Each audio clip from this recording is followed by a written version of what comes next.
আপনার কি মনে হয় যে আওয়ামী লীগের কামব্যাক করার সুযোগ আছে নতুনভাবে এবং সেই আওয়ামী লীগে আপনি যোগ দিতে চান? 1,500-2,000-এর উপর মানুষকে হত্যা করা হলো নির্মমভাবে। আমরা স্বচক্ষে দেখলাম 600 মানুষ এখনো অন্ধ, কিন্তু প্রায় 20,000-এর উপরে আহত অবস্থায় এখনো হাসপাতালে কাতরাচ্ছে। You can't erase them.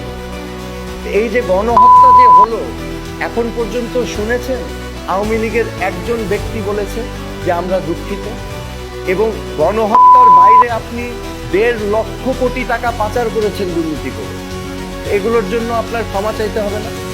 এই যে গুম করা হয়েছে, আমরা দেখছি এখন 9 বছর 12 বছর গুম করে রাখা হয়েছে, হত্যা, গুম, 3টা প্রহসনের নির্বাচন করা হলো, আপনি গণতন্ত্রকে ধ্বংস করলেন, আপনার ক্ষমা চাইতে হবে না জনগণের কাছে?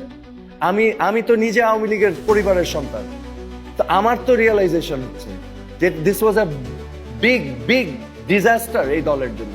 এই দলকে তো ধ্বংস করে দেওয়া হয়েছে। এই যে গণ অভ্যুত্থানটা যখন হলো, এটা কি শুধু বিরোধী দল নেমেছে? এখানে তো আমার পরিচিত আওয়ামী লীগ ফ্যামিলির লোকজনও নেমে গিয়েছে, অভিভাবকরা নেমে গিয়েছে, ছাত্রছাত্রীদের। I also stood with them. তার পার্টিসিপেশন ছিল না ওই ছোট্ট একটি অংশ যারা সুবিধা ভোগ করেছে, বেনিফিশিয়ারি।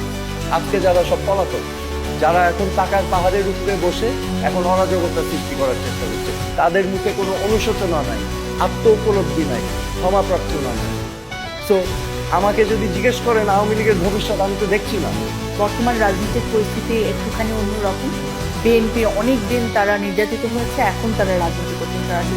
তাদের মোটামুটি মুখোমুখি আছেন জামাত এবং বৈষম্য বিরোধী ছাত্র আন্দোলনের ছাত্ররা, আবার অন্তর্বর্তীকালীন সরকারও আছেন।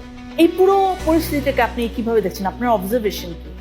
বাংলাদেশের মানুষ এই গণ অভ্যুত্থানটা যখন হয়, আমরা সবাই আশান্বিত হয়েছিলাম যে একটা পরিবর্তন আসবে, গুণগত পরিবর্তন আসবে, সংস্কার হবে, এই নোংরা, পচা, দুর্গন্ধময় রাজনীতি এবং কালচার এবং সিস্টেম পরিবর্তন হবে, right? যেমনটা আওয়ামী লীগও বলেছিল, যেমনটা আওয়ামী লীগও বলেছিল 2008 সালে।